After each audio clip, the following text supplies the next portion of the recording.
निवडणुकीत अनेक ठिकाणी रक्तातील नाती ही एकमेकांविरोधात लढली आहेत. अशामुळे नात्यात कटुता येण्याची शक्यता आहे. भाऊबंदकीमध्ये वाद आला तर निवडणुकीचीच किनार असते. पराभवाचे खापरही भावकीवरच फोडले जाते. त्यामुळे वाद उफाडून येतात. हे टाळण्यासाठीही काही ठिकाणांवरून प्रयत्न होताना दिसत आहेत.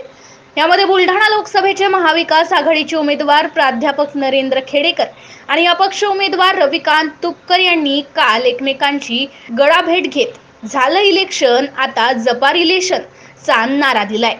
बुलढाणा लोकसभेच्या निवडणुकीत यंदा प्रथमच शिवसेना विरुद्ध शिवसेना अशी लढत नव्हे रणसंग्राम रंगला आहे. शिवसेनेतील महाबंडाच्या पार्श्वभूमीवर झालेली ही लढत वरकरणी उमेदवारांमध्ये आहे. मात्र अप्रत्यक्षपणे उद्धव ठाकरे व मुख्यमंत्री एकनाथ शिंदे यांच्यातील संघर्ष व वर्चस्वाची लढत आहे. बुलढाण्याच्या निकालाचे पडसाद केवळ जिल्हाच नव्हे तर मातोश्री व वर्षापर्यंत उमटणार आहे. यामध्ये 27 एप्रिलला दुसऱ्या टप्प्यातील मतदान पार पडले. येथील निवडणुकीत महायुती, महाविकास आघाडी आणि अपक्ष अशी तिरंगी लढत रंगली होती. यासाठी महायुतीचे खासदार प्रतापराव जाधव, महाविकास आघाडीचे प्राध्यापक नरेंद्र खेडेकर आणि अपक्ष उमेदवार रविकांत तुपकर यांनी प्रचाराच्या मैदानात एकमेकांबाबत तुफान फटकेबाजी केली. अगदी शेवटच्या दिवसापर्यंत एकमेकांच्या विरोधात गंभीर स्वरूपाचे आरोप प्रत्यारोप ही झालेत. मात्र निवडणूक संपताच रणांगणात आलेली कटुता कमी करण्याचा प्रयत्न झाल्याचे दिसून आले.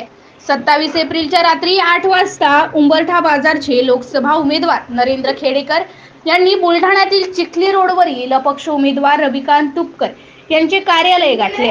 ज्यांनी विरोधात लोकसभा निवडणूक लढवली ते खेडेकर तुपकर यांच्या कार्यालयात जात असताना तुपकर यांचे कार्यालयीन कर्मचारी परिसरात असलेले तुपकर समर्थक क्षणभर अवाक झाले.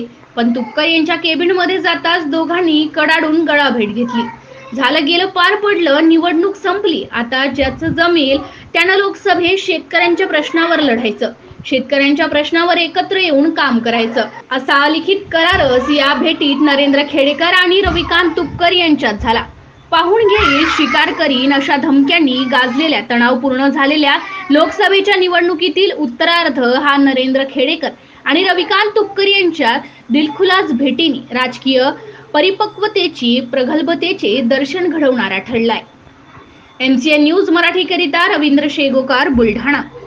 महाविकास आघाडीचे उमेदवार प्राध्यापक नरेंद्रजी खेडेकर काल माझ्या कार्यालयात आले होते आणि त्यांनी माझी भेट घेतली. आमचा चहापाणी झाला, चर्चा झाली. मी म्हटलं नरूभाऊ कसे काय आले, तर त्यांनी सांगितलं मी इकडून चाललो होतो, तुमची गाडी दिसली, मग थांबलो आणि म्हटलं तुमच्याशी बोलावं. त्यांनी मला सांगितलं तुम्ही पण निवडणूक छान लढले, आम्ही एकमेकांना शुभेच्छा दिल्या.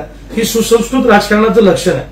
त्यांनी सांगितलं ठीक आहे, निवडणुकीत आपण आरोप प्रत्यारोप केले असतील, तेवढ्या पुरतं वैचारिक असू शकतं, परंतु तुम्ही पण खूप ताकदीनं सर्वसामान्यांच्या बळावर लढले, आम्हाला कौतुक वाटलं.